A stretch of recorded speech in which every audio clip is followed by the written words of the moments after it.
Yeah, you bet. Good morning, and I know you heard from the coordinators, and so just I think overall just excited about the week upcoming, the preparation, getting ready for a very good Georgia team, one that's undefeated, and going to Athens, Georgia. Going to be a great atmosphere, great environment. Something our guys are looking forward to. You can tell just with the way we've had practices here at the end of last week, yesterday, just high energy, and looking forward to the challenge. All right, thanks, Coach. Let's start with Nick, front right. Yeah, do you expect Jam to be able to go for the game? I do expect him to go. He practiced yesterday, been building up last week his volume, and so expect him to play. Jumping over to the left side, Chase. Staying with Jam Miller, what does his pass protection ability bring to the running backs, especially in a game like this where you're playing a really physical defense on the road? Yeah, no question that Jam's a complete back all around, not just what you see with him carrying the football, but in his pass protection, both the responsibility and the ability to get the job done physically as well. So he's very important that way. He's someone that we trust at the highest level, and just in fall camp and spring ball, goes back to last year. He's just been super consistent as a pass protector, not just as a guy who can carry the football. Let's go to Jamie on the front right. Hey, Coach, how important is discipline in a game like this where penalties, mistakes, and crowd noise could swing momentum? Yeah, I mean, not every game, but a lot of these games that you have in the SEC come down to one possession, and going into the fourth quarter. And when you have games that are that close, it's a play here, a play there that keeps the drive alive.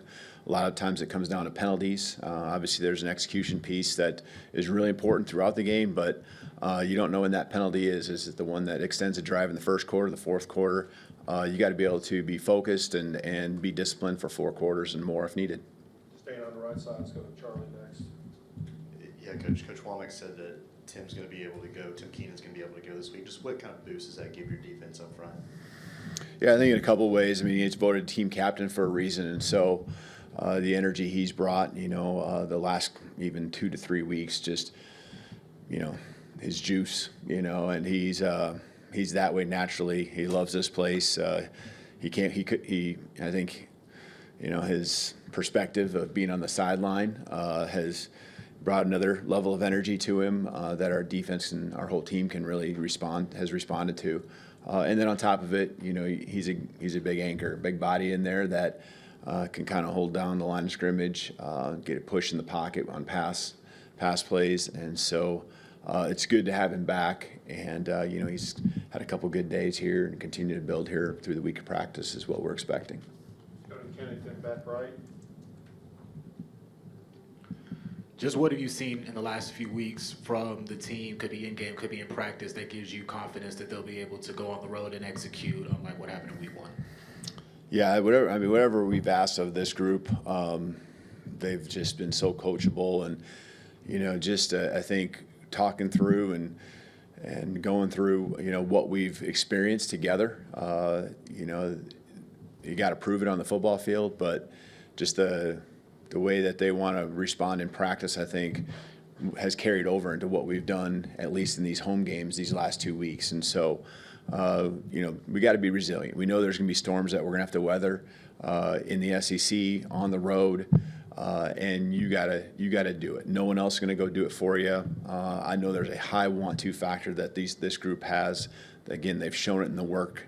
They've shown it in their preparation, and that's the key. Really just prepare, invest, and do everything you can to be confident and do something special together. And so, just ask these guys to empty the tank every single day, and they've done that, and that's what we got to do on Saturday. But we're going to have to be resilient, and understand that adversity against good football teams is going to happen, and know what our response is going to be, choose our response, and understand what that looks like even now, not just when it happens. Jumping to the left side, let's go to Colin. Kind of in that same vein, has there been a change in conversation, a change in schedule when it comes to approaching games on the road, especially heading into this week, maybe compared to week 1? I mean, I think you do the same things.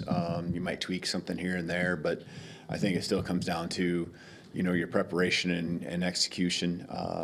every game's a little different depending on how far you travel and all that, where you're staying, and that's a lot of the times how the coordination of the schedule, might be impacted. And so for us, the flight and then the drive the next morning, that's going to be different than it is in some other cities that we go to. So again, it just comes down to keeping the main thing. You are certainly, in our case, always really trying to find the little thing here and there that might, help us with the juice, the energy, whatever it might be. But we also don't want to make something out of nothing. And, we want to make sure we're focused on the right things. And that's just, playing as hard as we can, giving everything we have to our preparation, and going out there and playing physical, sound, disciplined football. Let's go to Emily Grace, front left. Coach, in what ways have you seen your players maintain the level of intensity and focus that you expect through the bye and preparation for Georgia? Mm-hmm. Yeah, what I've asked them to do is just really look at their process, and this is the way it should always be. Just really kind of similar and adding to the question that was just asked about even what we're doing on road trips and things like that.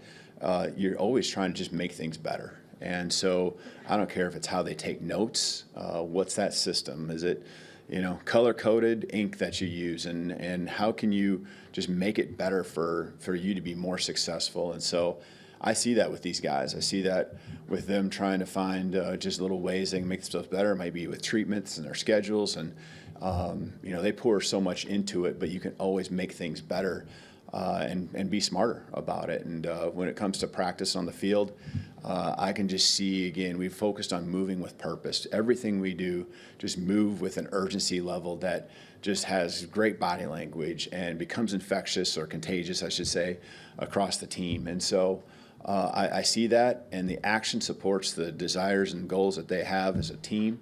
And really, it's again, goes back to everything I've ever asked them to do. They've always responded, and so that's really what I've asked them to focus on. We're going to finish up with Katie, second row on the left. You talked last week, and then Kane talked earlier about there's got to be better response to adversity on the road. I know last year's game was at home, but how much can you use that game as an example of responding to adversity and then finishing through all 4 quarters? Yeah, and that's it. And it's never over till it's over. And you can, I challenged the guys to watch some football this weekend, and we pulled up a game or two and tried to learn from what other teams are doing and what happened to them, good and bad, and that you fight till the very last play, and that's whether you're ahead or whether you're on the wrong end of it at that time. And that example last year was exactly one that we lived out, and so it was great, and then it was hard, and then we found a way. And so you play because crazy things happen, and you play because you love to compete, and that's what our guys are going to do here this Saturday. All right, thank you, Coach. Thank you.